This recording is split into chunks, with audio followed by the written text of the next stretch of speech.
Bonjour à tous et bienvenue sur le podcast hebdomadaire de la cellule. Aujourd'hui, nous sommes avec Maxime. Maxime, ça va, la pêche? Ouais, la totale pêche, là. C'est toi qui nous ramène à un petit sujet sur la crédibilité. Une question que tu te posais avec Morgane, qui n'est pas là aujourd'hui, exceptionnellement. Ouais, à son âme.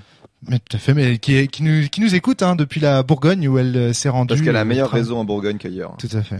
Nous sommes également avec Adrien. Bonsoir, Podcast bonjour. extraordinaire. Nous sommes avec Jeff.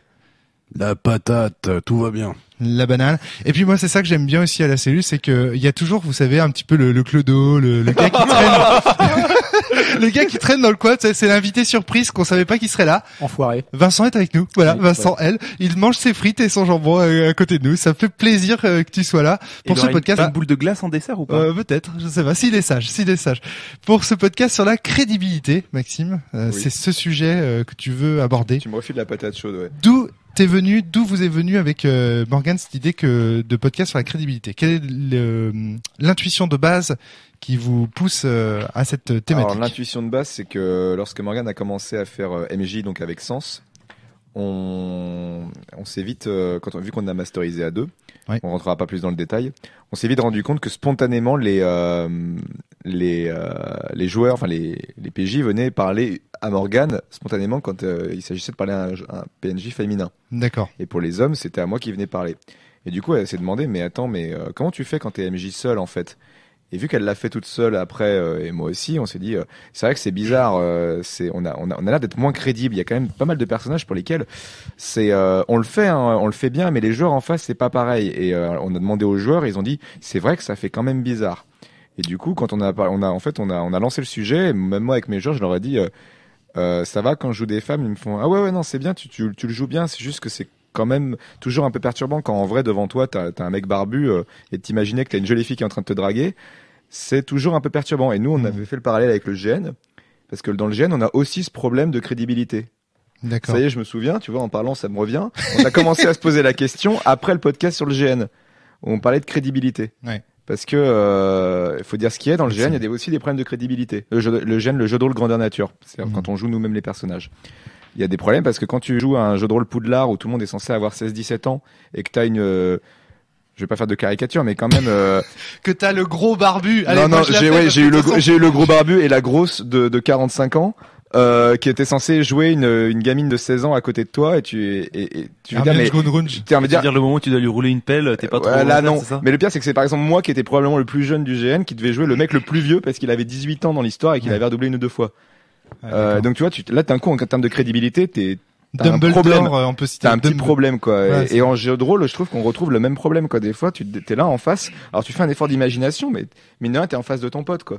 Donc je me dis, je sais pas quelles sont les problématiques que ça soulève, mais juste. Moi, ce qui est marrant, c'est que ta définition de la crédibilité, quand on a évoqué le sujet de podcast avant de commencer, c'est que j'avais pas du tout ça en tête. Moi, quand tu parles de crédibilité, je vois plutôt le fait que dans le jeu de rôle, tu vas souvent être amené à jouer des personnages qui ont des compétences ou des savoirs ou des attributs que toi tu n'as pas du tout. Et par exemple, c'est un peu le même sujet, hein. C'est un peu le même sujet. Oui. Là, c'est physique. Ouais, c'est ça. Voilà. Là, il parlait vraiment que de l'aspect physique. Et toi, moi, en général, j'ai plutôt l'aspect mental derrière la tête. T'es pas mathématicien, tu dois jouer à un mathématicien. Ça, ouais. Qu'est-ce qui se passe, Jeff? Mais de toute façon, vu qu'on est 5 autour de la table, je pense que chacun aura sa vision de la chose, je pense quelque part. Ouais, du moins, justement. Le fait de parler de crédibilité, chacun va avoir son idée. Effectivement, toi, Adrien, c'est ça. Moi, de mon côté, quand Maxime, excuse-moi, a commencé à évoquer ce podcast-là avant qu'on enregistre, moi, de mon côté, c'était effectivement de parler de crédibilité, réalisme dans le jeu. Le bon vieux truc de « Oh ouais, mais attends, mon personnage, il a sauté de ton en toi. » Et les autres qui vont dire « Bah non, il peut pas faire ça, c'est pas crédible, c'est pas réaliste. » C'est souvent quelque chose qu'on entend, ça aussi, en table de jeu. Ouais. Alors qu'on disait avec Vincent juste avant le podcast la même chose, c'est bon, est-ce c'est que vrai c'est réaliste d'avoir un dragon dragon devant soi? Non, c'est pas plus réaliste, mais pourtant c'est prévu dans l'univers du jeu. Donc moi c'était plutôt cet axe-là que je voyais aussi. Alors Vincent, on va les traiter. Vincent, t'en avais encore un autre? Ouais, j'en avais encore un autre. C'est la crédibilité des univers en fait. Dans les bouquins de jeux de rôle. C'est-à-dire quand tu écris un historique d'univers qui remonte sur des milliers et des milliers d'années, c'est des choses qui ne servent à rien en jeu, mais qui vont juste servir à poser la crédibilité d'un univers. Est-ce que ça rejoint? Alors attends, qui servent à rien, tu disais? C'est-à-dire que quand tu fais une histoire, le fluff. Vous connaissez ce concept du fluff? Oui, le fluff, oui, on l'utilise beaucoup dans le monde 40K. C'est l'idée que en fait t'as une espèce de tout un tas de textes dans les jeux de rôle qui ne sont que du fluff, au sens où ce n'est que du BG, le background, des textes d'ambiance, mais qui finalement sont assez inertes d'un point de vue du système et d'un point de vue concret de ce qui se passe au cours d'une partie de ce jeu. Ça va être tous les textes qui concernent. Mais c'est même pas que les textes d'ambiance, c'est-à-dire quand tu décris l'histoire, ce qui s'est passé les 2000 ans avant le présent, avant le moment où les joueurs vont intervenir et vont jouer. Ça ne sert en fait à rien d'autre qu'à poser la crédibilité d'un univers, un univers qui a une histoire. D'accord. Ouais. Même si jamais tu vas t'en servir pour créer des scénarios ou. Moi, j'ai tendance à parler aussi de couleur esthétique, c'est-à-dire que. Oui, non, là ça va un peu plus loin. C'est le fait de donner des détails, de donner la cosmogonie en fait de l'univers dans le détail. Ouais. Ça doit coller à ce qui va être joué pendant la partie, mais ça va parfois beaucoup plus loin et sur des trucs qui sont complètement impossibles à mêler dans une partie. Bah ouais, pardon, excuse-moi, vas-y. Vas-y. Enfin, voilà, Pour sortir du cadre du jeu de rôle, pour ça, je donne juste l'exemple de Warhammer 40 000 ou Warhammer même, où il y a des bouquins par milliers, il y a du fluff partout. Fabien. Il y a un univers complet qui a absolument, mais rien à voir avec le jeu de plateau quand tu joues. Mais c'est cool parce qu'on est tous, quasiment tous ceux qui jouent, en fait, ils lisent les bouquins après.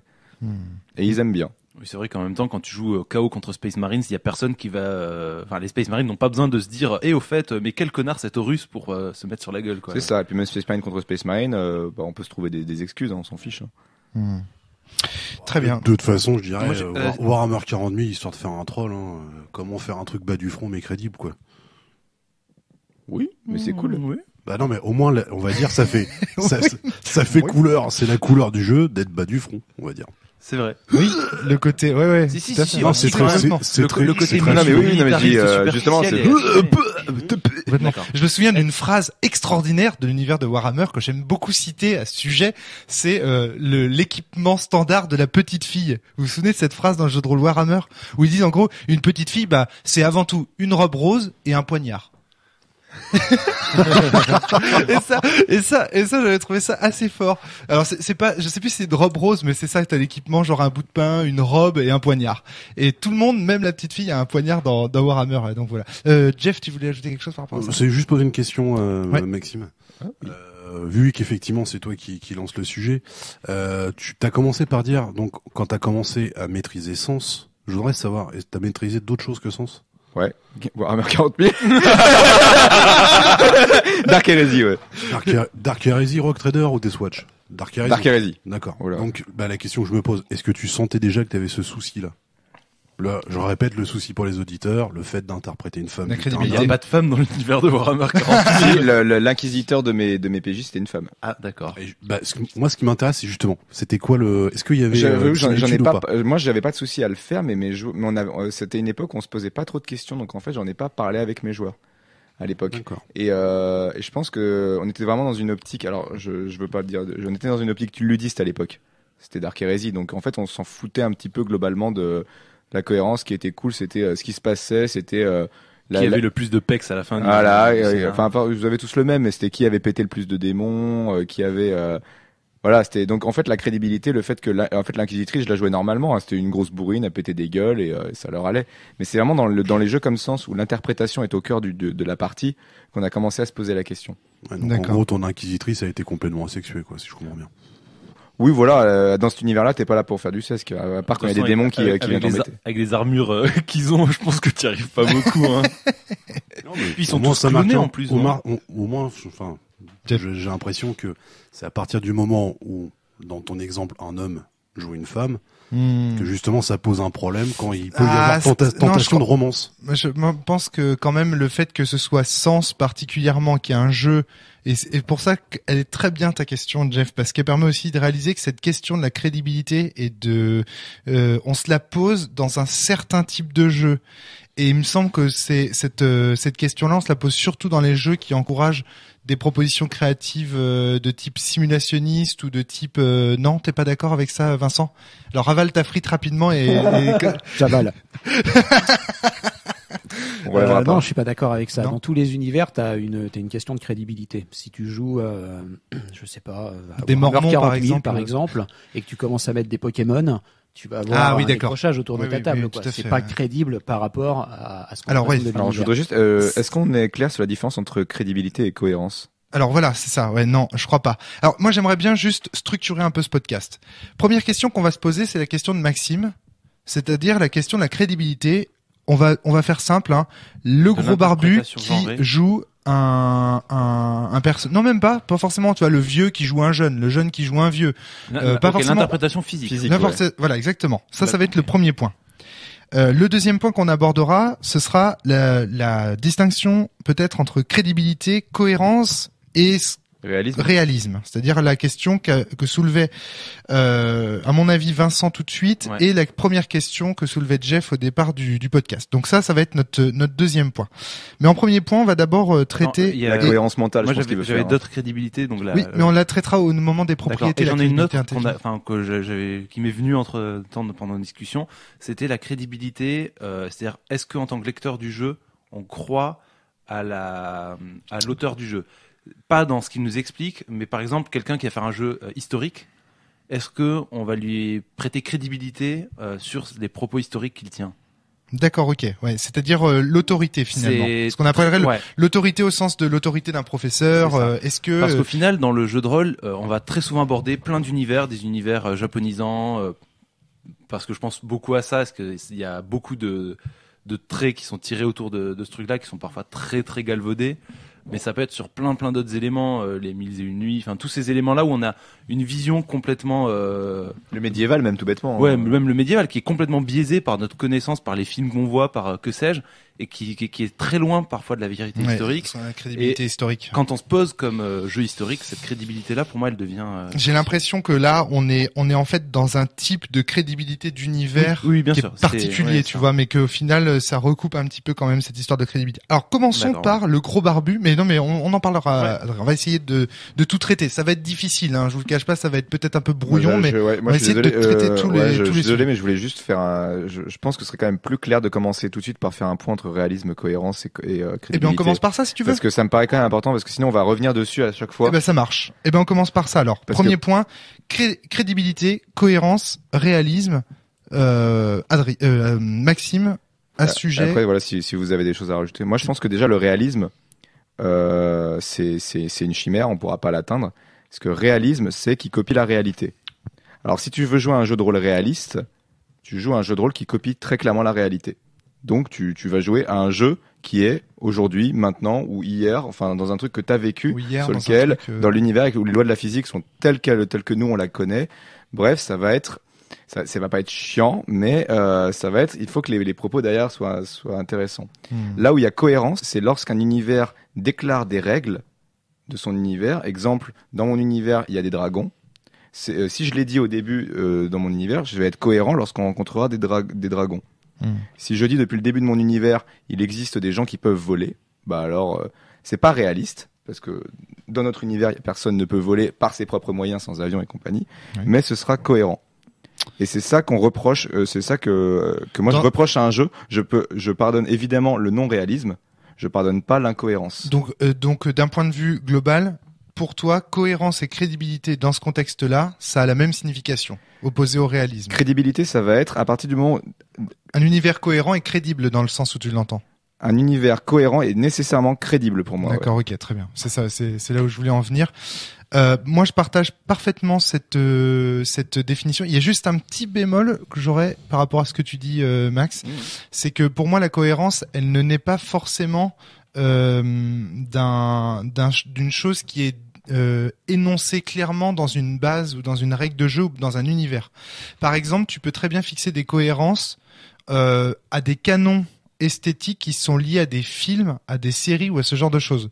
Par exemple, si on prend l'exemple du jeu de rôle Star Wars, voilà, on sait qu'il faut avoir vu les films Star Wars et que ce qui sera crédible ou ce qui sera cohérent, c'est ce qui rentrerait potentiellement comme scène dans un Star Wars. Pour autant, tu vois, on peut créer un extraterrestre très très farfelu dans l'univers de Star Wars, ça posera pas de problème. Pour autant, il n'apparaît pas, tu vois, dans la base initiale. Le problème de la définition que tu donnais, c'est une définition de la cohérence au sens du coup, à partir du moment, à partir de là, il n'y a pas de juge de la cohérence absolue. On peut pas aller vérifier dans un bouquin. C'est juste la table autour. Si les gens sont d'accord, ça, c'est bon. C'est ça, absolument. La cohérence aussi que tu entends expliquer, c'est ce que j'appellerais aussi le canon, tout simplement. Est-ce que c'est canon? Est-ce que c'est pas... Il y a différents types de canons. Donc mais le canon esthétique, le canon, il y a différents types de canons si tu veux. Ça peut être un canon, ça peut être un canon religieux, un canon scénique, un canon. Là effectivement, c'est quand tu détailles la chose. Après, par rapport à ce que disait Maxime, c'est par rapport à l'énoncé de l'univers. Canon historique. Est-ce qu'on est dans le canon ou pas de l'univers?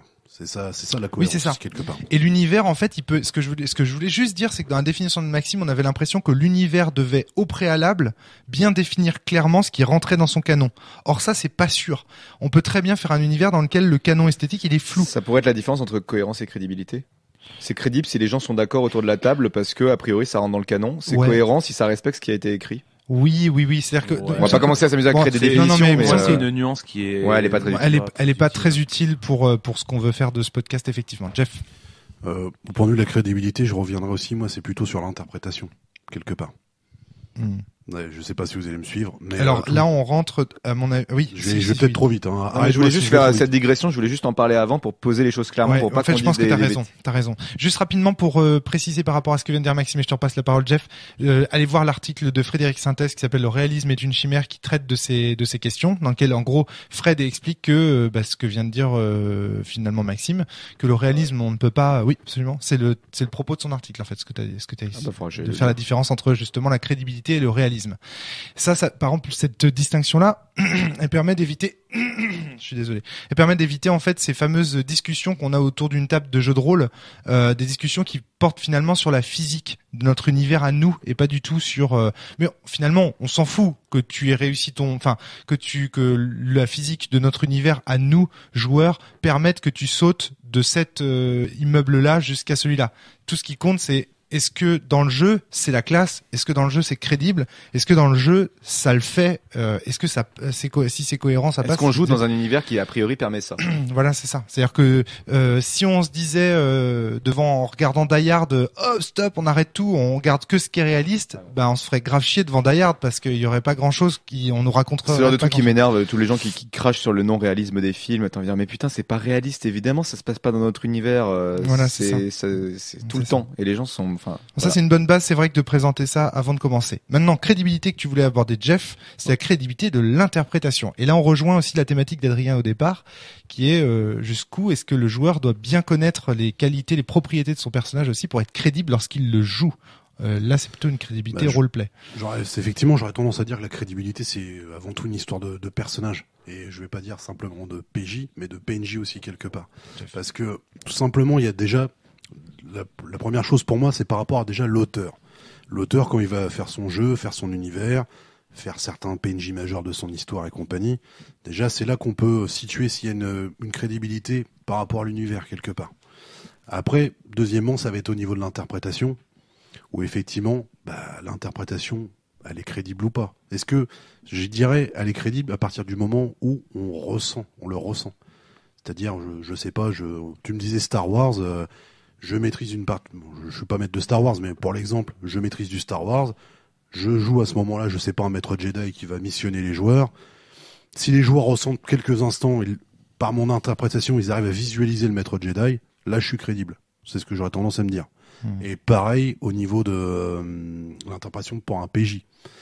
Pour ton exemple, le fait effectivement que toi, tu sois amené à jouer un PNJ ou un PJ féminin, je pense qu'à partir du moment où ton interprétation est bonne, on va dire tes traits vont s'effacer. Et c'est le personnage en face, techniquement, qu'on est censé voir. Les joueurs de jeux de rôle ne sont pas tous des acteurs.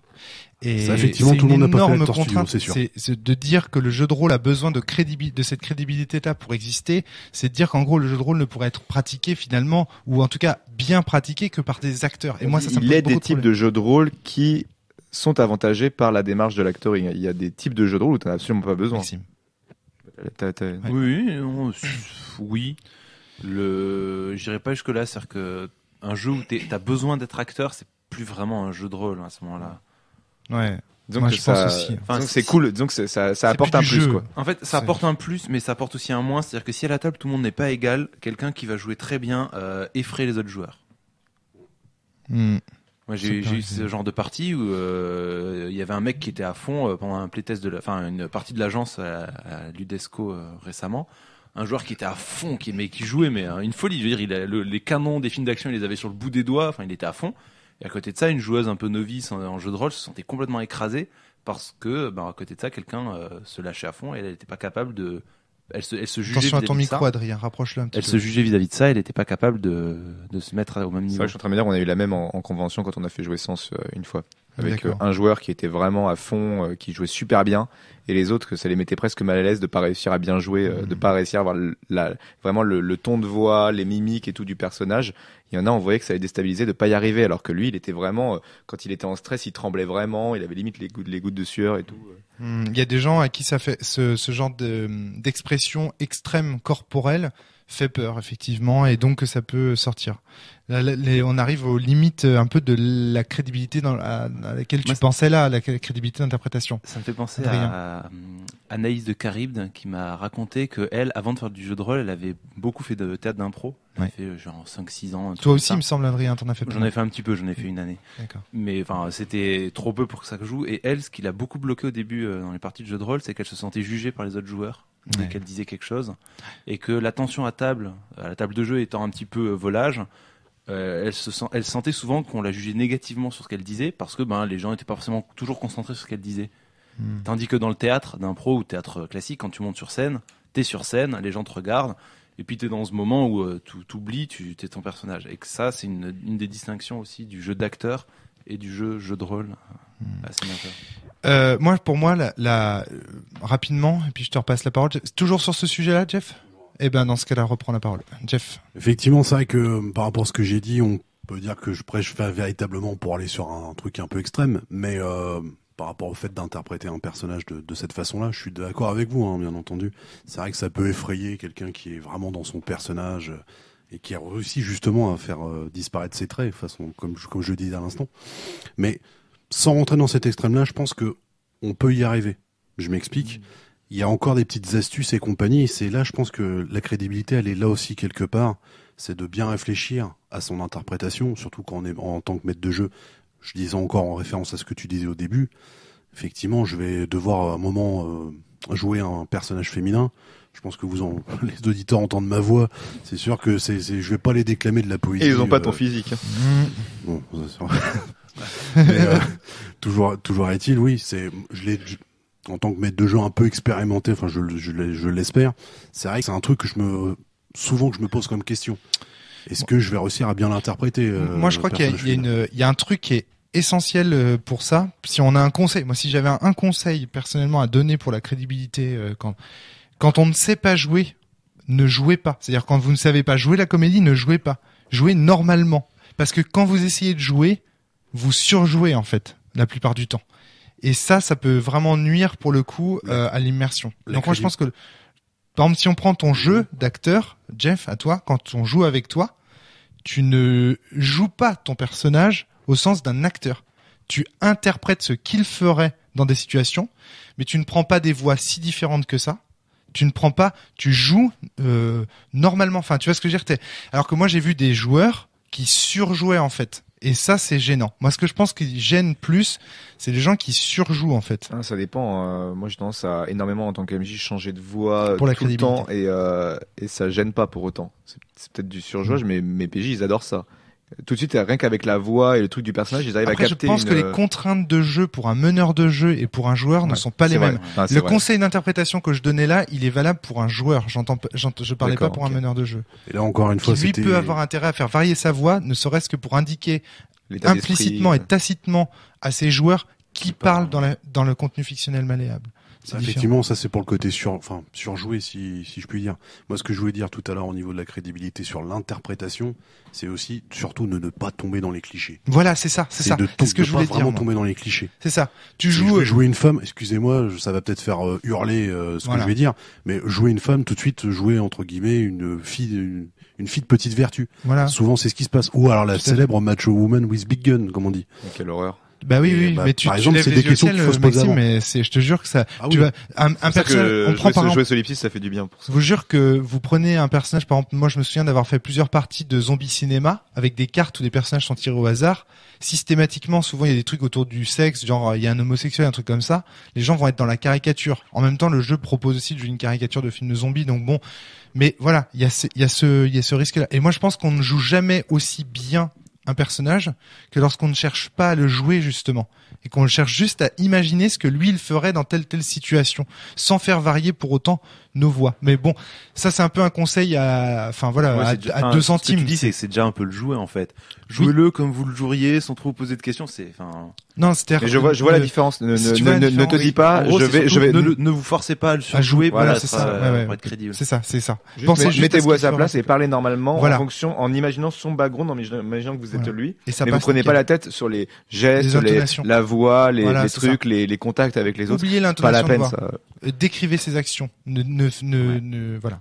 Moi, ce qui est bizarre, c'est que dans toute votre discussion là sur interpréter une femme, en fait, c'est une question que je m'étais jamais posée. C'est-à-dire pour moi, ça se posait pas. Mais c'est pour ça que tu es un bon joueur. Adrien. Je sais pas, ça me. Ouais. Voilà, je me suis jamais vraiment posé la question de jouer la voix, par exemple, et donc me dire ma voix va pas passer sur un personnage de sexe. Là, c'est là que je fais une petite transition. Moi non plus, je me la suis jamais posée en ces termes-là pour la crédibilité d'un personnage. Par contre, je me la suis posée pour la crédibilité de mon média, du jeu de rôle. Le fait que quand tu arrives dans une convention de jeu de rôle, tu puisses voir un barbu en train de jouer une petite fille, tu vois, ça peut être choquant. Ça peut paraître... si vous regardez toutes les émissions qui ont été faites dans les années 90 sur le jeu de rôle, les médias généralistes s'amusaient systématiquement à montrer des films, des scènes de jeu de rôle où les gens, justement, étaient dans l'excès. Et je pense que pour la crédibilité d'un média, le fait de voir des gens qui s'excitent autour d'une table à l'image, quand on parle, là je parle des médias généralistes, eh bien ça peut nuire à la crédibilité du média. Pour autant, est-ce qu'il faut s'interdire de jouer une petite fille quand on est...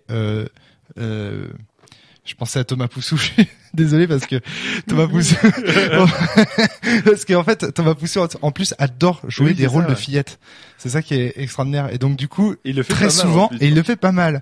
Et donc, très souvent, quand on joue avec Tom, on est amené à le voir incarner une petite fille.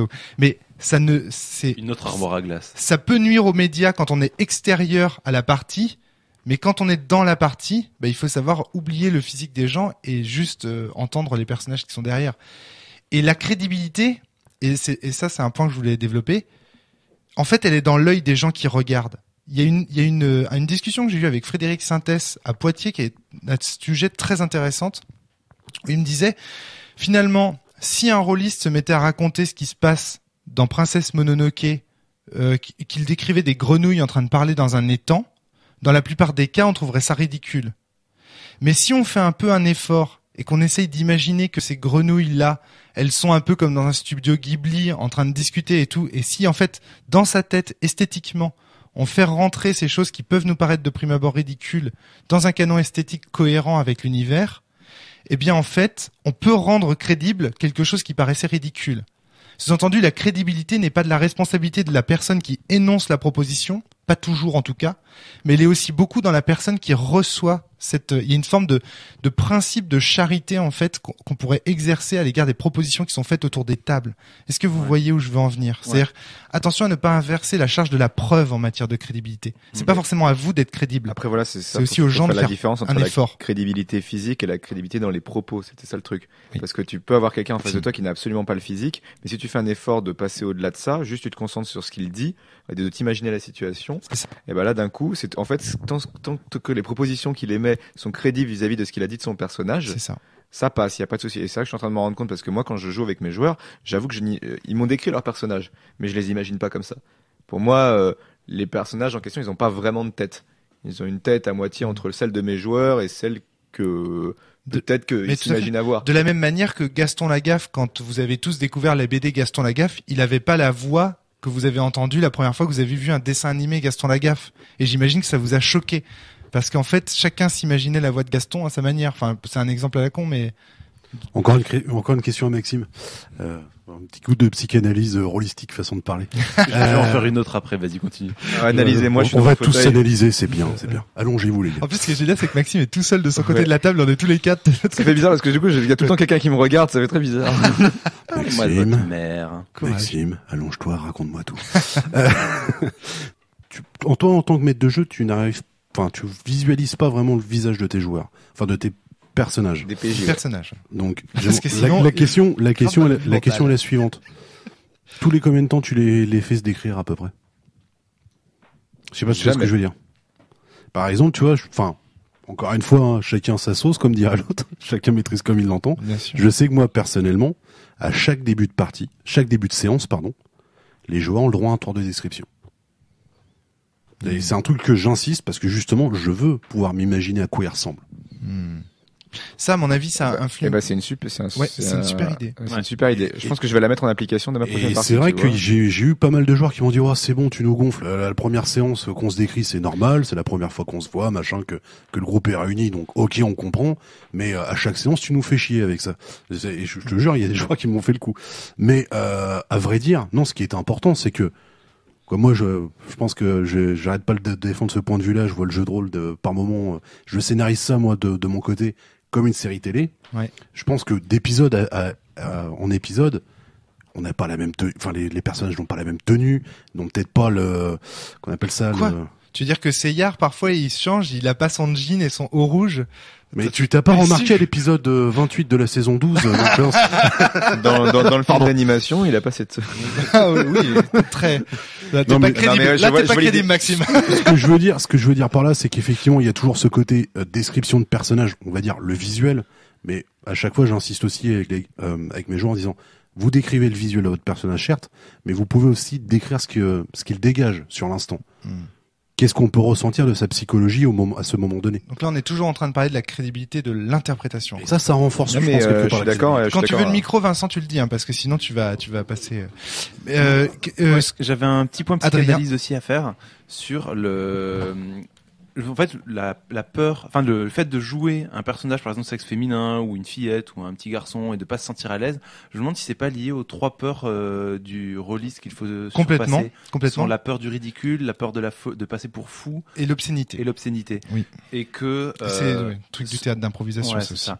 Et c'est le fait en gros, jouer un personnage, par exemple, de sexe féminin, t'aurais peur d'être ridicule dans ton interprétation. Et c'est ça qui fait que t'es mal à l'aise et que du coup, soit tu ne vas le surjouer, soit tu mets voilà. Encore une fois, si tu fais ton personnage féminin en gardant ta voix normale, ça passe nickel. Donc psychanalyse, t'avais une question, Adrien, à poser à Maxime? Non, mais je réfléchis en même temps, mais c'est ce que ça m'évoquait. Moi, je sens que c'est vraiment lié à ça. Ouais, mais le problème vient peut-être de moi, du fait que j'ai pas assez je suis pas assez c'était quoi le mot déjà? J'ai encore dans la peur. Non, j'ai plus le mot. Non, mais que quand quelqu'un à côté de moi, pour citer Kel Morgan, joue un personnage masculin, pendant toute la partie, je l'appelle elle, quoi. J'y arrive pas. Ouais. J'y arrive pas. Et la même chose, quand un copain joue un personnage féminin, je dis il toute la partie. Ouais, moi, j'y arrive pas. Quand il y a quelqu'un à côté de moi qui me rappelle en permanence que en fait c'est un garçon, j'arrive pas à me faire au fait que, alors dans des univers en plus comme dans Star Wars par exemple, où les noms sont à double, enfin je veux dire quelqu'un qui s'appelle Karma, tu fais ok, ça peut être un garçon ou une fille. Enfin, et j'y arrive pas. Ça peut être même un très bon acteur à côté de moi. Moi, pendant toute la partie, je vais imaginer que c'est une nana et ça change rien en fait, parce que j'avoue, dans les deux, moi je m'en fiche, ça change rien. Mais c'est chiant quand t'as des dialogues et que chaque fois la personne doit dire Deux petits éléments pour aller dans le sens de Jeff, et puis je pense qu'on pourra comme ça passer à notre prochain chapitre dans ce podcast sur la crédibilité. Par rapport à la crédibilité et à ton tour de description, il y a une règle qui fonctionne pas mal aussi. Je suis désolé, je vais faire de l'autopromo dans le sens néant. C'est la règle de la description des ombres. Ça marche très bien. Ouais. Ça marche très bien. C'est exactement dans le même style que ce que tu disais tout à l'heure. C'est-à-dire que c'est une règle qui oblige pour se ressourcer de certains points, en l'occurrence les points de rayonnement qui permettent de faire l'équivalent de la magie. Je vais très très vite. En fait, t'es obligé de décrire tes rêves. C'est-à-dire quand tu vas te coucher, tu décris ce à quoi tu rêves, sachant que ça peut être un mot, 3 mots, tu vois, des vagues bleues dans l'océan, etc. Et juste ça, le fait de décrire pas forcément son personnage, mais ses pensées intimes sous l'aspect de la couleur ou même d'une espèce de métaphore ou d'un truc comme ça donne une profondeur au personnage et une crédibilité pour le coup au personnage qui peut être assez intéressante. Donc ça et puis une autre règle que j'avais envie de citer et je te repasse la parole Jeff, c'est la règle de monostatos qu'on cite très souvent pour la crédibilité des personnages mais qui me semble essentielle. C'est la règle qui dit ne ridiculisez pas à aucun moment, parce que c'est très très fait, et c'est vrai que c'est très très fait au cours des parties de jeux de rôle en général, de ridiculiser son propre personnage ou les personnages des autres, que ce soit les ennemis ou ses propres personnages. Par exemple, enfin moi je ne compte plus le nombre de fois où, par exemple dans un scénario de Cthulhu, alors qu'on est en train de jouer une folie ridicule, eh ben on va justement ridiculiser le personnage en lui faisant faire un truc obscène ou débile. En fait, si on applique à ce moment-là la règle de monostatos, qui est de ne jamais ridiculiser son personnage ni les personnages des autres, c'est-à-dire si vous êtes plus fort qu'un autre, ne le ridiculisez pas, eh bien ça ajoute en fait à la partie une crédibilité en supplémentaire. Voilà. Et maintenant, voilà 2 petites règles comme ça tirées de jeux qui permettaient d'augmenter la crédibilité de ce côté-là. Jeff, tu voulais prendre la parole, Vincent, Jeff, puis Vincent peut-être. Bon, attendez, juste vite fait, vu que tu faisais l'auto-promo, juste un truc là-dessus. Ouais. C'est vrai que moi sur Vigilance notamment, un truc que je suis en train de préparer, ce que je fais aussi pour amplifier le côté description que je disais tout à l'heure, ma petite technique, c'est aussi de partir sur ce que j'appelle des conclusions. Je m'explique, c'est-à-dire qu'en chaque fin de séance, de faire en sorte que ce soit pas simplement une description de personnage, mais ce soit carrément le joueur qui mette en scène son personnage. En disant, bah voilà, fin de l'épisode, mon personnage est en train de se balader tout à fait. Et sur la plage, en train de réfléchir. C'est vraiment le genre de truc qu'on retrouve énormément dans les jeux anarchiques qu'on présente dans la série, que ce soit dans les jeux justement comme Dogs in the Vineyard par exemple, on trouve ce genre de séquences, des séquences ce qu'on appelle souvent aussi dans les jeux des séquences de ressourcement où les personnages doivent décrire des scènes. Je crois qu'il y a ça dans Bliss Stage, je sais plus. Enfin, il y a beaucoup de jeux qu'on présente. Il y a beaucoup, en tout cas, il y a beaucoup de jeux qui nous viennent de la Forge qui trip autour de ça. Vincent. Ça n'avait rien à voir. Eh ben non mais je t'en prie justement. Je rebondissais sur ce que tu disais, parce que je pensais à ça. Par rapport à la folie, par exemple dans l'appel de Cthulhu, c'est la crédibilité des choses qui sont vachement dures à jouer en fait. Ouais, quand on te demande de jouer la folie et qu'on te dit maintenant tu es schizophrène, et ben quand tu sais pas vraiment ce que c'est qu'un schizophrène, quand tu penses qu'un fou c'est un mec qui a un entonnoir sur la tête, c'est clair. Ça peut devenir vraiment compliqué. Jouer une petite fille, c'est pas si facile que ça. Non, carrément. Parce que quelles sont ses réactions dans certaines situations, en fait, c'est vrai. Quand perdu sous la pluie, des fois, ça fait bizarre, hein, entre celui qui se souvient bien de comment on réagit quand on est enfant et celui qui s'en souvient pas très bien et qui reste un adulte au milieu, ça, il y a toujours des trucs bizarres dans la partie. Ah ouais, donc là, on en revient peut-être à ce que tu signalais au départ, Adrien, c'est-à-dire la psychologie finalement, la crédibilité psychologique.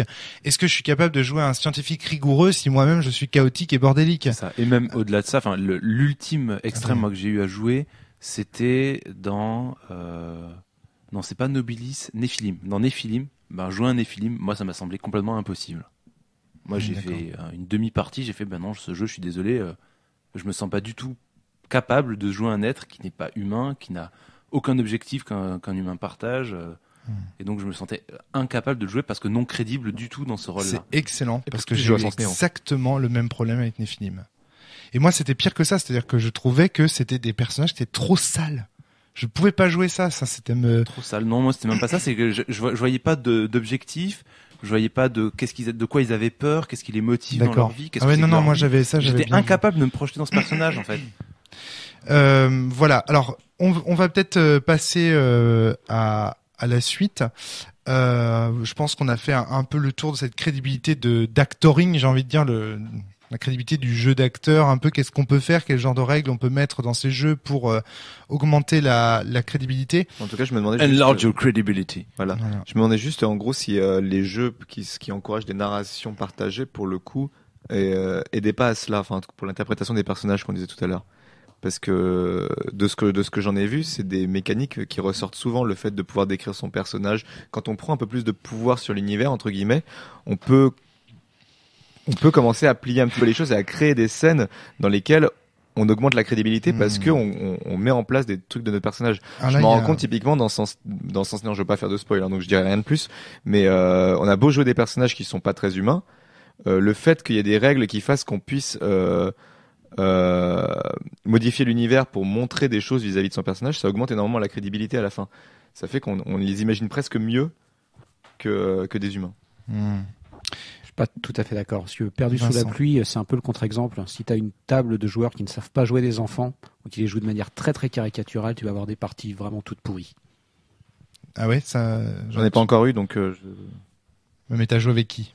Avec des inconnus aussi, du top. Et... Alors, un point essentiel, c'est que je pense que, personnellement, et je vais voir où cette réflexion va nous mener, si vous avez à réagir là-dessus. Je pense que le jeu de rôle est un jeu qui repose totalement sur la crédibilité. Dans la définition que j'essaye d'en donner dans le Maelstrom, j'essaye de dire qu'en gros, le jeu de rôle, ce n'est rien d'autre que des joueurs autour d'une table qui font des propositions et qui valident ces propositions ensemble. Et moi, il me semble que la chose, en fait, l'élément essentiel, c'est pas le réalisme, c'est pas forcément la cohérence, c'est la crédibilité qui va être le principal vecteur de validation des propositions. Adrien, t'as l'air de plus. En fait, en amont de ce podcast, on réfléchissait à d'autres sujets, notamment des podcasts garage. Ouais. Et moi, je disais, j'ai des problèmes dans mes prochains projets de jeu, mais j'ai pas les questions qui vont avec. Là, en fait, ça c'est exactement ce que j'ai sur un de mes jeux. C'est la question de comment permettre à mes joueurs d'être crédibles dans le rôle que je veux qu'ils jouent. Dans Éveil, les joueurs vont jouer des street artistes, des breakdancers, des DJ, voilà. Comment un joueur qui est complètement loin de ces questions-là, voilà. Victor Hugo écrivant sur la misère, c'est ridicule. Et voilà, comment est-ce que quelqu'un qui ne connaît pas le street dance, le tag, tu fais jouer ça sans qu'il ait besoin d'être spécialiste, parce que moi-même je suis pas spécialiste, parce que c'est un milieu qui est trop vaste et que être spécialiste, c'est un sacré boulot. Comment je fais pour que mes joueurs soient crédibles là-dedans? Et ça, c'est mon gros questionnement en ce moment. Et au final, je pense que c'est le point bloquant de ce jeu, et du coup, c'est peut-être le point bloquant de beaucoup de jeux au final. D'accord, ouais. Comment jouer ce que tu ne connais pas? La folie dans l'appel de pluie. Oui, c'est ça, exactement. Ouais. Et la folie, c'est un très bon exemple, parce que c'est aussi quelque chose qui met mal à l'aise. C'est pas qu'un défaut de connaissance, c'est aussi un sujet qui peut faire peur. Et donc, souvent, on va effectivement te pousser dans le ridicule ou dans le... Oui, ou dans l'incapacité de le faire. Dans l'incapacité, oui, ça. On rit pour évacuer la tension, en fait. Et souvent, le mieux d'ailleurs dans ces situations-là, c'est de ne plus être en jeu, mais d'être en description factuelle. Ce que je voulais dire, c'est... Alors, je crois que l'erreur, elle est de considérer qu'il y a une crédibilité seule et indivisible. Je pense que chaque jeu a sa propre vision de ce que doit être sa crédibilité. Bien sûr. Mais le problème, c'est de trouver les règles qui permettront de l'encourager. Voilà, c'est ça. Et les règles, et pas uniquement les règles, les sources d'inspiration, les références. C'est-à-dire dire à ses joueurs, ok, tu veux jouer tel personnage, vois ce film, lis ce livre, renseigne-toi sur tel artiste, va voir, etc. Ouais. Pousser finalement à la curiosité le joueur, de façon à ce qu'il acquiert les connaissances suffisantes, un minima. On lui demande pas d'être spécialiste, mais un minima pour pouvoir le jouer. Et là, on arrive, excellente transition, à la cohérence dont parlait Vincent au tout début de ce podcast, qui est, à mon avis, la cohérence de l'univers et tout ce qui est ambiance, la crédibilité. Pourquoi c'est important d'avoir des univers qui soient bien détaillés? Moi, je pense que c'est pour ça. Parce que ça permet pour ces joueurs-là d'aller rechercher dans le background des éléments qui les confortent dans dans leur personnage, qui va leur donner des éléments historiques, des points sur lesquels s'appuyer pour jouer leur perso. Je ne t'abandonnerai pas. Je ne t'abandonnerai pas. Tu fais référence à l'Emily Carpos, les 3 niveaux d'Emily Carpos. C'est ça, ouais. C'est différent. Moi, je suis pas spécialiste. Vous parlez de quoi là? Parce que je ne t'abandonnerai pas, c'est en gros quand tu vas commencer une partie de jeu de rôle, c'est quoi qu'il se passe, on sera tous ensemble dans la galère et on va essayer. On va pas te laisser derrière si t'es pas capable de jouer ça. Voilà. Et donc c'est l'idée. Si tu as ça va être le livre qui va te donner des pistes pour comment jouer ton personnage. Ça va être le MJ qui va t'encourager, qui va être. Et je pense cette phrase, elle s'étend dans un domaine plus vaste pour des jeux qui vont sur des sujets plus graves. Ouais. Mais au final, même sur des problématiques plus légères telles que jouer un elfe qui tire une flèche sur un orc. Le contexte du jeu, c'est ça en fait, c'est cette phrase-là. Et moi, ce que je voudrais dire, et après je passe la parole à Jeff par rapport à ça, c'est que chaque jeu a la charge de trouver chaque auteur, chaque groupe d'auteurs, chaque éditeur à la charge de trouver la cohérence et la crédibilité qu'il veut pour son jeu. Dire faites un film faites un contenu fictionnel malléable qui pourrait ressembler à tel film, c'est déjà donner une orientation et déjà donner un point. Il arrive à 39. Donner un point pour créer et dire ce que les joueurs vont valider autour de la table. Parce que dans le fond, c'est ça le point essentiel d'un jeu de rôle, c'est qu'est-ce que les joueurs autour de la table vont valider ou ne pas valider. C'est ça l'essentiel. Jeff et Vincent. Ouais, juste pour rebondir, ouais, c'est à ça que sert beaucoup. Enfin, je reviens à ce que je disais au départ, beaucoup de choses dans le background en fait d'un jeu. Excellent. C'est-à-dire, alors moi je parle par expérience, par exemple sur Sha'an, quand on commence à décrire la formation des continents ou comment une espèce se nourrit, si tu veux, ça tirera jamais un scénario. Ça va juste servir après à valider ce que sera l'univers et à poser des règles qui vont être acceptées par tout le monde. C'est ça. Et j'ai envie de dire que le terme fluff qu'on utilise à tort et à travers, en fait, le fluff de quelqu'un n'est pas forcément le fluff de quelqu'un d'autre.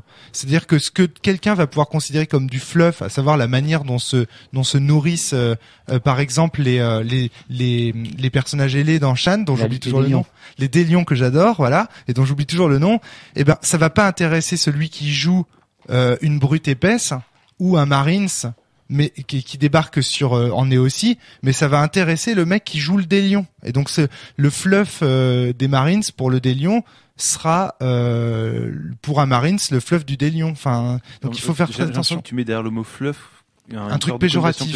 Ah bah pour moi, la manière dont on m'a présenté ce concept, c'était clairement péjoratif. D'accord, ok. Enfin moi, je connaissais pas ce terme, donc pour moi c'était vraiment tous les textes d'ambiance qui a priori n'ont pas d'utilité. Maxime, sur le fluff, sur le fluff, j'ai jamais rien entendu de négatif dessus. Pour moi, le mot fluff, c'est un mot pour dire c'est ce qu'il y a autour, c'est cool. Le fluff, moi ça me fait penser à la fourrure. Oui, c'est sur fluffy quoi. C'est ce qui habille un peu. D'accord, très bien. Moi j'en avais entendu de façon péjorative. Moi j'en ai pour revenir un petit peu rapidement quand même sur ce que j'entends, notamment au niveau de Vincent qui dit la difficulté de jouer quelque chose qu'on ne connaît pas. Ouais. Pareil de ton côté, Romaric, tu disais que l'auteur doit mettre les outils nécessaires. C'est pas qu'il doit mettre les outils, il doit donner les clés de sa crédibilité. Dire ceci est crédible, ceci ne l'est pas. J'ai envie de dire quelque part, bon. Mais ce qui revient au même. Le problème, c'est qu'il peut pas le faire pour chaque proposition. Il va pas dans son livre mettre cette proposition n'est pas valide, celle-là l'est pas, celle-là l'est. Imaginez, ça ferait une base n'importe quoi. Donc ce qu'il dit, c'est faites un truc à la comme ça. Il le dit de façon non, t'es pas d'accord, Vincent? Il le montre, mais il ne le dit pas. Voilà, c'est ça. Pour moi, ça sert déjà à faire. Enfin, il faut que l'univers paraisse crédible pour le maître de jeu. Et c'est le maître de jeu qui va ensuite le rendre crédible pour. Alors, là, c'est un autre sens de crédibilité, je crois. Si tu prends l'exemple des jeux historiques, par exemple, l'exemple de Tédéum, par exemple, Tédéum pour un massacre qui se passe pendant les guerres de religion. La plupart des joueurs ne vont pas connaître très exactement ce que sont les guerres de religion, et je pense qu'avec une base très légère, tu pourrais faire jouer à ce jeu. Et pourtant, c'est un pavé Tédéum.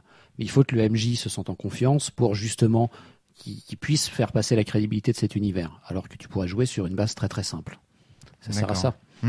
Tu penses, enfin je sais pas, est-ce que c'est pas au MJ déjà de lui y croire et ensuite de faire passer ça? Et là je suis sûr que Jeff, tu penses à un jeu qu'on a testé récemment sur la cellule qui est Mines Christi. Oui, non, il y a de ça, mais enfin, c'est juste, je voulais développer quelque chose, j'en ai pas eu encore le temps, et j'espère que ça apportera quelque chose. J'ai envie de dire simplement, effectivement, jouer ce qu'on ne connaît pas. Je veux vraiment rester là-dessus. Je reste un peu sur le point d'interprétation finalement. Ce que je veux dire par là, c'est qu'effectivement l'auteur doit donner les clés, le maître de jeu doit donner de l'inspiration et compagnie, doit faire vivre la chose.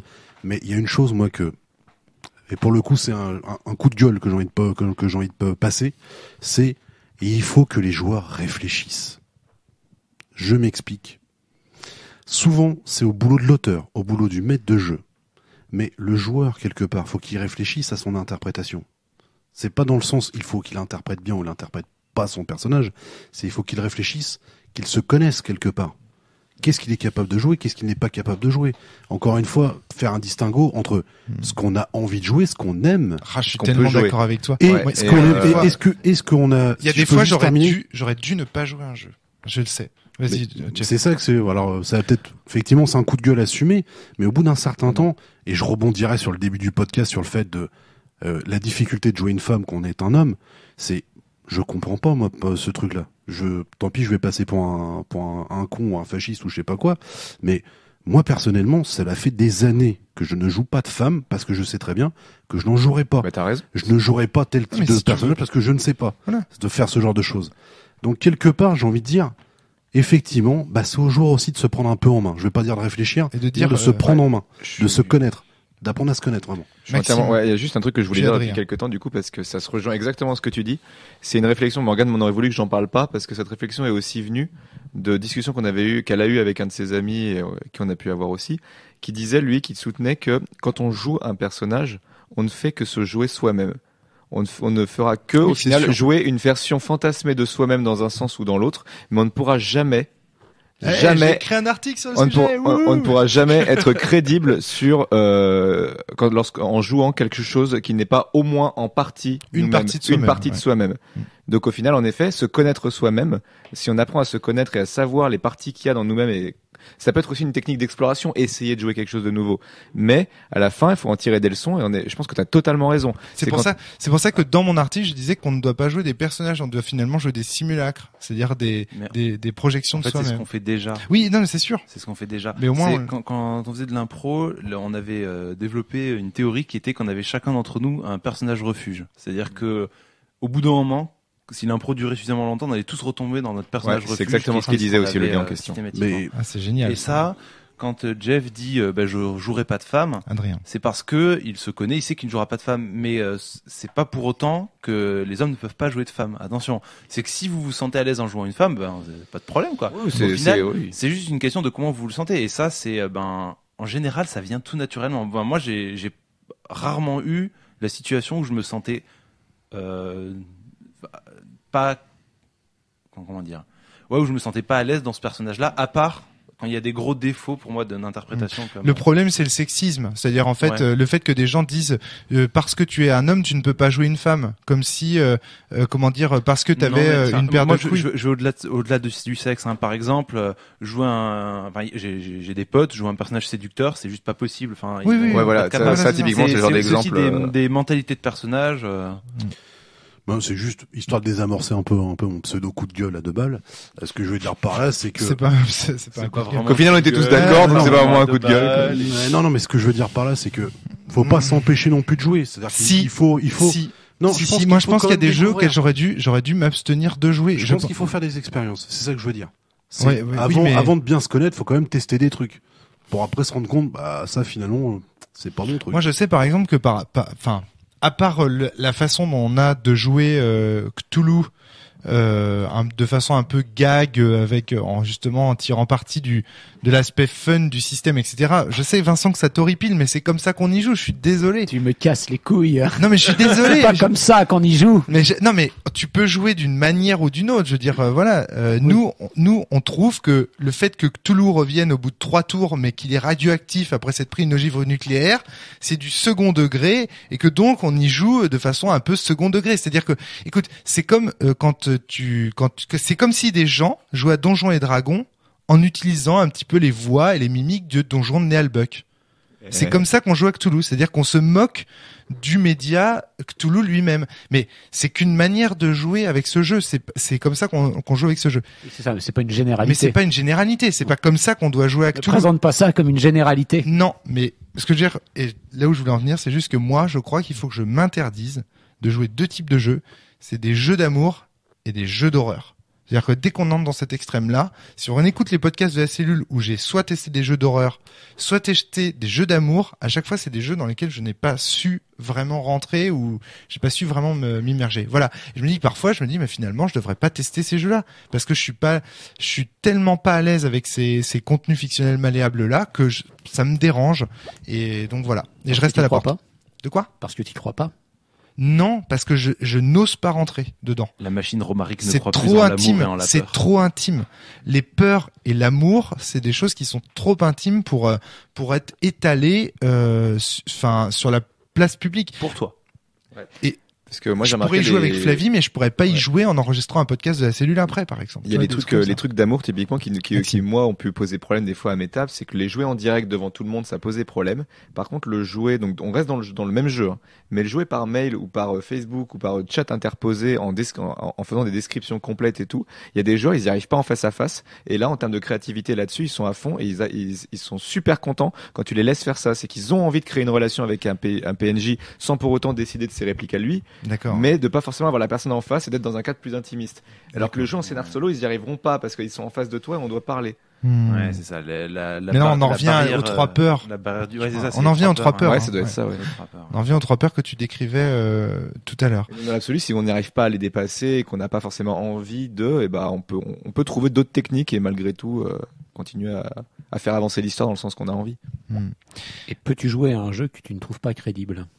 Mais moi, alors ça c'est la question que tu soulevais au départ, de la crédibilité de l'univers. Écoute, c'est bien simple. À part Fatal. Attends, je suis désolé, l'univers est vachement crédible. Non. À part Fatal. Pénétration. On fera un petit podcast peut-être sur Fatal.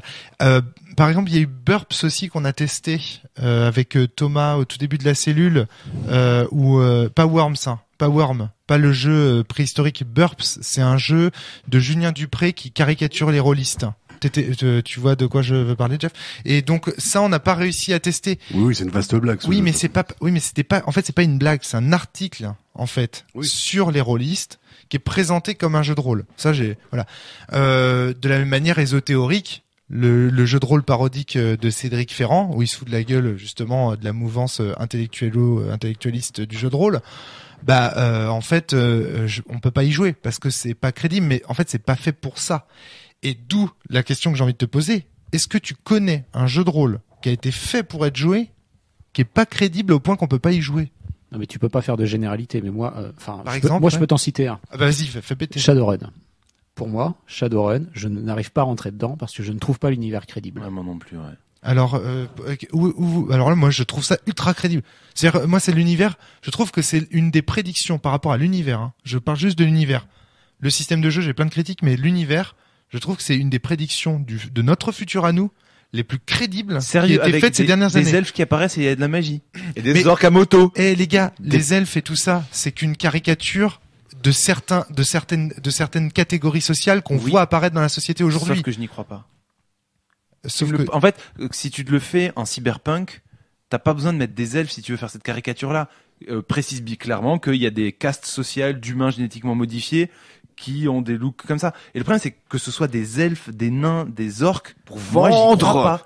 Ils auraient pu mettre des dragons en bikini sur la couverture pour vendre plus. Enfin, mais j'y crois pas. Moi, d'accord. C'est vraiment ça aussi qui te posait problème, Vincent, par rapport aux elfes, aux nains et tout ça. C'est exactement ça. Ouais. C'est vraiment exactement ça. Ouais, c'est l'impression de voir un fourre-tout, quoi. On s'est dit, c'est ça. J'ai l'impression de voir un fourre-tout. Alors après, peut-être que le background l'explique. Peut-être qu'il y a une justification, mais je suis jamais allé jusque-là. Moi, j'adore. C'est-à-dire que dès le départ, j'ai un blocage, j'y crois pas. Justement. Je peux pas rentrer dedans. Moi, je trouvais ça vachement intéressant. Je trouvais qu'ils avaient réussi à rendre l'apparition de la magie dans un futur contemporain hyper industriel ultra crédible. C'est-à-dire les magiciens se vendent au plus offrant, la magie est vraiment utilisée comme un outil. En même temps, elle crée de la goblinisation qui est en fait exactement ce qu'on voit apparaître en termes de manipulation génétique en bio et tout ça. Enfin, je veux dire, la goblinisation, elle est à nos portes aujourd'hui. Vous avez conscience que peut-être que dans 20 ans, il y a des gens qui choisiront des gènes pour avoir des oreilles pointues. Mais pas par magie. Non, mais quand tu vois, non, mais pas par magie, mais grâce à la génétique. Et moi, je suis pas sûr que l'explication magique dans Shadowrun, elle soit. Alors, évidemment, elle existe, l'astral, etc. Je te crois. Hein, moi, je l'ai jamais lu. Ouais, mais bon. Parce que, moi, je trouve ça vachement intéressant. Le point soulevé, c'est que la crédibilité, là, elle intervient à un niveau ressenti. On n'a pas besoin d'avoir lu le bouquin pour se rendre compte que le truc ne nous plaît pas. Très bien. On va pas essayer de justifier vis-à-vis de ce qu'il y a dans le livre ou pas dans le livre. Enfin, c'est vraiment, on voit ce truc, on nous le présente, toutes les présentations qu'on en a eues, à chaque fois on a eu le même ressenti et on n'ira pas plus loin parce que très bien. Ça nous intéresse. Je suis en train de me poser une question, moi. M'arrêtez si je me trompe, mais est-ce que vous avez déjà eu ce moment où il y a une campagne de jeu ludiste de base? Je vais pas dire de base. Il y a une campagne de jeu ludiste où au bout d'un moment, en fait, on joue la campagne, il n'y a pas vraiment le MJ, genre il a pas vraiment réfléchi à la fin, un arc de fin et compagnie. Ouais. Et il y a un moment où juste on s'arrête de jouer parce qu'en fait on Et moi, je me demande, on n'y croit plus parce qu'en fait, on a des personnages tellement bourrins, des personnages qui sont tellement avancés. C'est même plus crédible. Je veux dire, dans le terme de règles, quand le jeu, au bout d'un moment, c'est plus crédible parce qu'en termes de règles, on peut clairement encaisser 200 gobelins face à soi. Ça nous est clairement arrivé dans Saint Seiya. Et voilà, et ça, genre de truc, je me demande, est-ce que c'est pas un problème de crédibilité? Est-ce que on n'arrive pas à s'ennuyer à cause du manque de crédibilité du truc? On n'arrive même plus à y croire, quoi. Quand tu réfléchis, par exemple, à Donjons et Dragons, et où tu te dis, à partir du niveau 6, je crois, un mage peut jeter des boules de feu. Qu'est-ce qui se fait chier à aller dans des donjons, le pauvre mage? Je veux dire, il se fait recruter par un seigneur pour aller brûler le champ des voisins, et il fait sa fortune comme ça, quoi. Il y a plus besoin de faire un putain de donjon. Donc, si tu réfléchis en termes de crédibilité d'univers, il y a les jeux à vocation ludiste donjon, particulièrement. Mais je crois que ça me permet de me rendre compte, de pourquoi dont tu parles finalement, Adrien. Je crois que t'es en train de réintroduire du réalisme, en fait. Non, c'est une crédibilité dans le sens, est-ce que l'univers a une cohérence autour de ces mécanismes dedans? Là, c'est la crédibilité des personnages, est-ce qu'il y a la crédibilité au personnage d'être dans cette situation-là? Et clairement, ça te sort du jeu quand ton personnage n'a pas la crédibilité. Enfin, il y a aucune logique au fait qu'il soit là. En fait, le mage qui irait dans un donjon, c'est aussi crédible que si aujourd'hui le pape, il avait un AK-47 et qu'il allait dégommer du terroriste en Afghanistan. Enfin, c'est... Ouais. Moi, je me demande. C'est faisable, hein. Ouais, le système le permet. Le système le permet, mais c'est juste, je me demande jusqu'où le jeu de rôle, en fait, c'est pas un jeu. On devrait presque l'appeler le jeu de la crédibilité. Mais oui, parce qu'en fait, je trouve que beaucoup des expériences qu'on a dans les jeux de rôle viennent du fait de l'expérience qu'on a de la crédibilité de quelque chose, enfin justement de tirer sur de tirer sur cette crédibilité. Très souvent on est aux limites, on s'amuse. En fait, j'ai presque l'impression que ce qui résiste dans le jeu de rôle, c'est ça, c'est on s'amuse à tirer la crédibilité au maximum vers des choses qui seraient inattendues, à surprendre, mais tout en restant crédible, etc. Je me demande jusqu'où cette crédibilité est pas centrale. Dans le cas de Donjon, je pense que tu as souvent Vincent. Vraiment un fossé entre les règles et l'univers. Ravenloft, par exemple. C'est-à-dire Ravenloft, c'est ce qu'on disait, je veux dire, à un moment donné, quand tu peux, toi, mage, tirer des boules de feu ou gros guerrier, te taper des dizaines ou des milliers de gobelins, à quel moment tu peux jouer dans un jeu d'horreur comme Ravenloft? À quel moment ton personnage peut avoir peur, quoi? Ouais, bien sûr. Ouais. Sachant qu'avec un peu de poussière de diamant, on ressuscite. Donc là, il y a un vrai problème en termes de crédibilité, c'est-à-dire c'est des jeux qui sont, selon vous, en tout cas, tellement peu crédibles. En tout cas, il manque trop de crédibilité. Il peut arriver à un moment où... Ouais, mais alors après, à nouveau, dans Donjons et Dragons, par exemple, la question se pose pas parce qu'en fait, Donjons et Dragons, c'est un jeu de donjons, donc au final, ça l'était, mais ça l'est plus pour tous les univers. Alors après, sur la dernière version, il paraît, enfin, moi, je n'ai pas joué du tout, donc je sais pas, il me paraît que ça revient, ça réassume complètement ce côté-là, jeu de plateau, figurines. Je sais pas, je l'ai pas essayé à la dernière, mais Donjon, à la base, c'est un système générique, il y a des univers qui ont été greffés, et certains univers s'accordent quand même assez mal avec ce que propose de faire le système. Mais après, c'est aussi je pense que, autour d'une table de jeu, on va pouvoir se mettre d'accord sur se dire, on sait qu'il y a ces failles-là, ou on le sait pas, mais bon, et on va les négliger parce que, au final, on s'en fiche. Enfin, on peut arriver à mettre de côté certains éléments pour arriver à une crédibilité quand même du groupe. Donc tu veux dire que c'est aussi aux meneurs de jeu d'isoler, en tout cas dans les jeux de rôle classiques, aux meneurs de jeu et aux joueurs, de faire d'un peu choisir la crédibilité dont ils ont envie autour d'une table, quoi. Et là, du coup, j'ai le droit de jouer à Monk Toulouse avec la crédibilité, bien sûr, complètement. Jeff. Le problème est aussi, je trouve, pour renforcer l'idée de il n'y a pas de problème, on est aussi. Non. De quoi? C'était une petite blague référence à Chan. Non, ce que je veux dire par là, c'est que pour renforcer l'idée d'Adrien, c'est que il y a aussi le problème des jeux, je dirais, qui te permettent de jouer tout. Bah oui. Ouais, je suis d'accord. Et ça, ce truc-là, effectivement, je pense que Donjon, l'exemple de Ravenloft, en plus, je l'avais plus ou moins en tête. Anima, par exemple, aussi, tiens, un deuxième exemple, où effectivement, on va dire, tu peux jouer de tout. Mais alors, le maître de jeu, donc, s'il doit se retrouver à gérer je ne sais combien de thématiques, je dirais autant de thématiques qu'il y a de joueurs. Finalement, on joue à un jeu de quoi? Parce qu'on a un personnage qui est un chasseur de démons, donc il est dans une logique un peu horreur. On a un autre qui est un Léonidas de 300, donc on est dans un truc épique, et donc au fur et à mesure, ça aussi, comment c'est crédible l'ensemble, ouais. Ça décrédibilise le truc. Et là, on retrouve peut-être un peu de cohérence aussi. C'est-à-dire là, on retrouve à nouveau le sens de crédibilité au sens de cohérence. C'est-à-dire il faut quand même que les joueurs forment un espèce d'ensemble cohérent. Par exemple, faut qu'on joue tous au même jeu en fait, tout bêtement. Tout simplement. Mais là, on retourne sur le trip de la coterie de l'impossible que je décrivais dans Vampire. Comment tu fais pour jouer avec des vampires qui ont des objectifs et des intérêts totalement différents de par leur clan, etc. Un quoi. qui a été mini-maxé, l'autre. Attends, je sais pas, j'ai pas rien entendu à ce que vous avez dit. Qu'est-ce que tu voulais dire? Moi, c'est une bêtise. D'accord. Non, mais je m'enflamme parce que depuis le temps que j'entends ça en écoutant les podcasts quand je suis pas là, sur le coup de la coterie de l'impossible, mais j'ai envie de répondre à ce truc-là depuis un bout de temps. Parce que, à Vampire, je vais pas dire que je suis le grand spécialiste de Vampire, faut pas déconner. En tout cas, tu connais bien White Wolf, ouais. D'ailleurs, on va faire du podcast avec toi sur Loup-Garou et tout. De toute façon, faut que je vous présente Werewolf. Il y a beaucoup de clichés par rapport au World of Darkness que j'aimerais bien. T'as pas une moto à lance-roquette? Donc, mais t'auras peut-être l'occasion d'y répondre à ce moment-là, plutôt que de faire ça dans ce podcast. Juste un point, allez. Juste un point, c'était pour la coterie de l'impossible. Juste te dire, bah oui, si effectivement, t'as je ne sais combien de personnages qui ont des objectifs différents, faut pas oublier que la coterie, c'est quoi? C'est tout simplement, on est faible et on va s'allier pour baiser la gueule au plus fort, façon de parler. Oui, mais pour autant. C'est ce truc-là qui est important, qui est complètement oublié à chaque fois. Mais non, mais bien sûr, mais c'est pas parce que on s'allie de fait que autour d'une table, on n'a pas des objectifs différents. On peut très bien s'allier, par exemple, aujourd'hui à la cellule, on s'allie pour faire un podcast. On est tous alliés pour faire un podcast entre guillemets, mais pour autant Vincent il a son taf, il a sa propre vie avec ses propres contacts. Toi t'as ton propre taf avec Jeff. Tu vois ce que je veux dire? Et le problème de la coterie de l'impossible, c'est que ok on est tous réunis pour survivre, mais derrière on a aussi des tas d'objectifs qui sont totalement différents. Et quand le Salubrien il essaye de négocier pour éviter d'être repéré par le Trémère qui est dans sa coterie de l'impossible, je peux te jurer que c'est pendant que le Salubrien y joue, le Trémère il s'emmerde, et inversement. Et c'est ça le problème de la coterie de l'impossible. Je suis d'accord que dans un livre ça fait très bien ce que tu viens de dire, mais dans un jeu de rôle, on se fait chier concrètement. Et justement, tu tombes exactement sur le point qui m'intéresse, et on sort de la coterie de l'impossible, je te rassure, pour pas faire un débat que World of Darkness. Non, c'est aussi là, quelque part, quelle est la cohérence. C'est par rapport au maître de jeu aussi. C'est-à-dire qu'il faut quelque part aussi caster un peu ces personnages de temps en temps. Je sais pas si tu vois ce que je veux dire. Nous, c'est un truc qu'on rencontre en GN. Le casting, c'est important. C'est très important. À partir du moment où on reste dans l'exemple White Wolf, il y a un joueur qui veut te jouer un Salubrien, il y en a un qui veut te jouer un Trémère, un autre qui veut te jouer un Assamite. Allez, histoire que le pompon soit sur la Garonne. Effectivement, au bout d'un certain temps, faut réfléchir un peu en se disant oui, ils vont peut-être pouvoir s'allier pendant quelques scénarios, mais pas plus. Et donc là, je pense qu'il y a véritablement une histoire de casting aussi quelque part.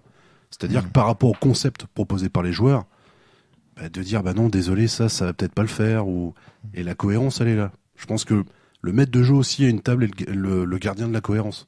D'accord. De son groupe de joueurs. C'est souvent le cas, effectivement. C'est souvent non dit, mais c'est souvent le cas. Dans beaucoup moi, j'aime pas cette idée. Moi, j'aime pas, je vais pas ça m'a posé beaucoup c'est vraiment une autre thématique. MJ, gardien de la crédibilité, ça marche bien dans un dispositif classique. Le problème, c'est qu'il y a plein de dispositifs différents. J'ai pas dit gardien de la crédibilité, gardien de la cohérence. D'accord, mais bon, on l'a un peu défini jusqu'à maintenant comme étant plus ou moins. Enfin bon, d'accord. On va pas s'apesantir là-dessus. Vincent, tu voulais. C'est un peu ça quand même, quoi. Quand t'as ta table Superman et Mulder, t'as quand même un problème de crédibilité dans ton scénar de l'appel de Cthulhu, par exemple. Oui. Et ça arrive. Mais ça c'est le souci du MJ. C'est à lui de rendre crédible l'univers et sa partie aussi. Ouais. Bon. Ouais, c'est ça le problème, c'est que si les règles lui disent pas éviter ce genre de situation, le problème c'est qu'il va peut-être pouvoir tomber dedans parce que il a pas calculé que ça poserait problème.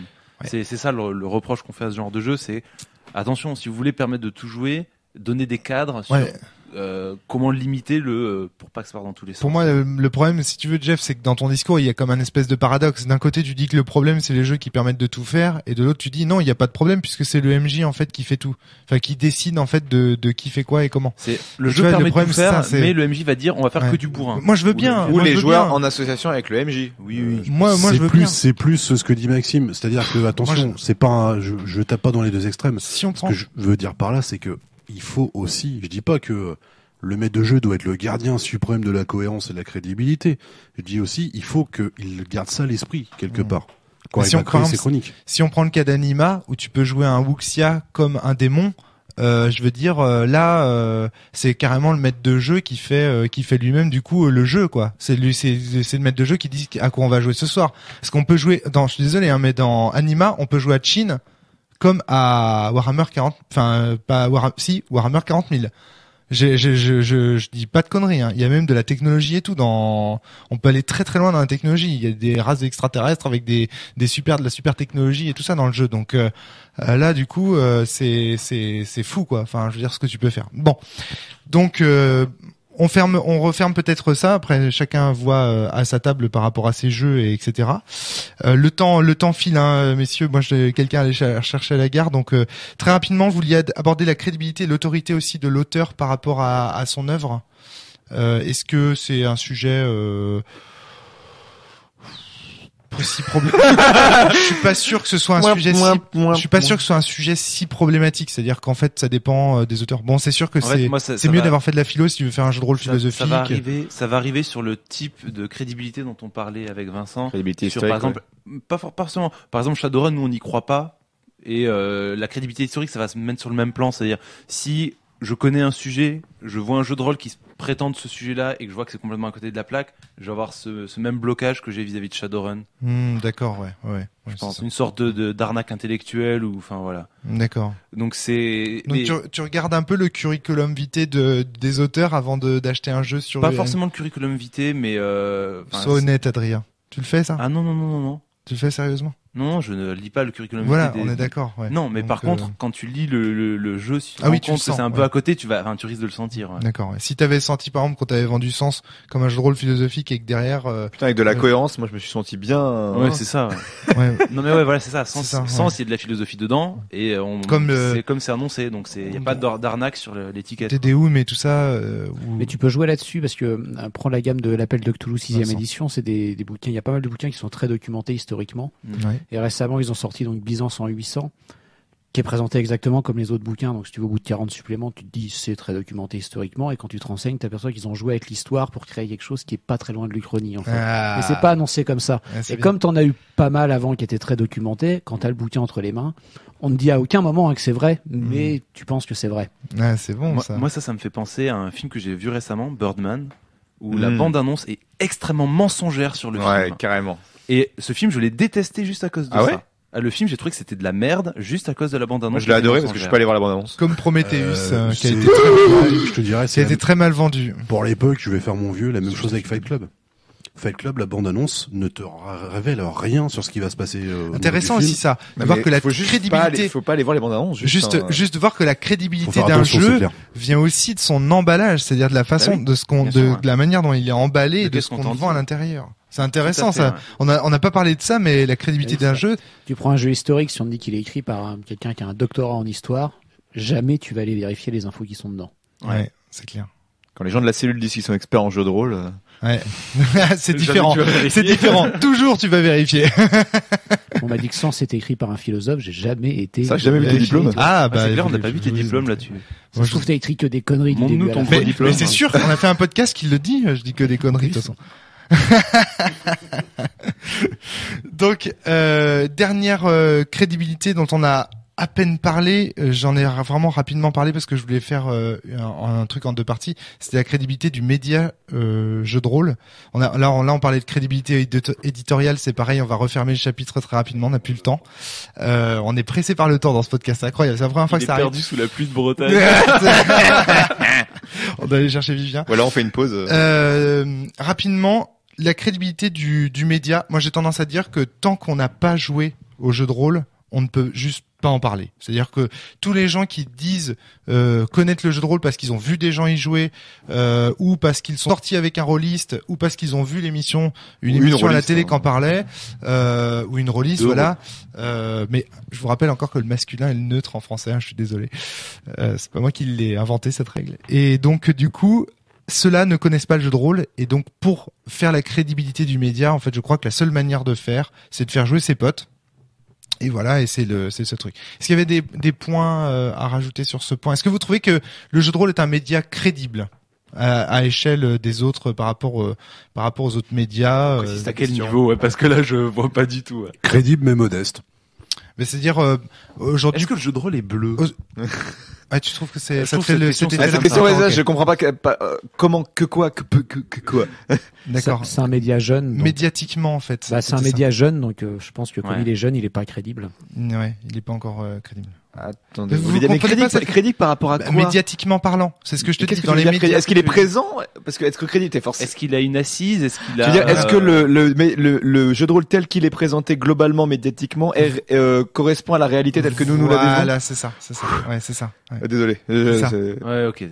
Je sais pas parce que. Est-ce que l'image que les gens, par exemple, se feraient du jeu de rôle en y assistant, en regardant, en feuilletant des magazines, en voyant justement un rôliste jouer. Je connais pas l'image médiatique du jeu de rôle. Je vais très très vite parce que en fait, ça fait écho à une autre question que je vous posais avant, en fait. Et du coup, j'ai été très très vite sur cette question, mais voilà, c'est ça. Enfin, moi, si je regarde des gens jouer au jeu de rôle, je trouve ça très chiant. Oui, voilà, c'est ça. Et moi, c'est ça. Imagine quelqu'un qui connaît pas. C'est ça. C'est là où je voulais en venir, c'est que je trouve que en fait, le jeu de rôle de l'extérieur est un média qui manque cruellement de crédibilité. Il y a pas de monsieur en costard cravate pour te le vendre. C'est pas un jeu sexy. Il y a pas, c'est pas un jeu sexy.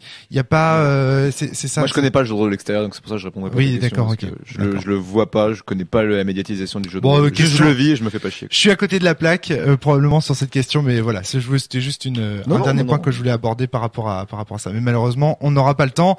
On va demander à quelqu'un, tu vois, qui connaît pas le jeu de rôle à côté de nous, genre, on te le présente comment, a priori? Moi, je sais pas. Ouais. Je sais pas. Comment on le présente aux gens? Je pense qu'on te le présente. On est trop engagé dans le jeu pour pouvoir le dire. C'est tellement personnel que c'est plutôt quelqu'un qui te le présente en général, donc c'est extrêmement dépendant de la personne qui te le présente. Il y a pas de pub à la télé, il y a pas d'affiche. Déjà pour aller dans un magasin où il y a ça, faut déjà être un petit peu lancé dans ce type-là d'activité. Donc déjà t'es pas extérieur complètement. Les seuls gens extérieurs complètement, c'est peut-être les parents. Tu demandes à un parent comment tu vois que ton enfant. Justement, j'aimerais dire de façon basique, effectivement, il manque de crédibilité. Ou alors c'est ce que je disais, c'est crédible ou modeste, dans le sens où j'aurais tendance, j'espère que je ne fais pas un cliché de la société quand je vais dire ça, mais effectivement, il y a, comme tu l'as dit, il n'y a pas de publicité, ça passe pas à la télévision, il n'y a pas de super gros événements par rapport à ça. Pas vrai. Donc du coup, attends, si je peux juste terminer, je pense que ça c'est la norme en termes de crédibilité dans l'esprit de la société quelque part. Toi, tu vas sortir une connerie. Non, Big Bang Theory. On voit des gens jouer au jeu de rôle. Alors après, c'est leur mais c'est une série hyper caricaturale. Ouais, mais le Donjon Dragon n'est pas si caricatural dans plein de cas. Enfin, X-Files aussi. Les Lone Gunmen et les échecs à 3 jours. Les échecs à 3 jours. Et comme ils disent dans le film Lego, si ça passe à la télé, c'est crédible. Ah oui. Je pense qu'on va s'arrêter là-dessus. Je pense que c'est beau. Magnifique. Magnifique. Bravo. Voilà. Et il ne fait pas que manger des frites et du jambon, cet homme-là. Il fait aussi des réflexions de bonnes podcast. Allez, merci à tous d'avoir suivi ce podcast jusqu'au bout. Merci à toi, Maxime, d'avoir apporté ce sujet. À bientôt la semaine prochaine pour un prochain podcast. Salut. Salut.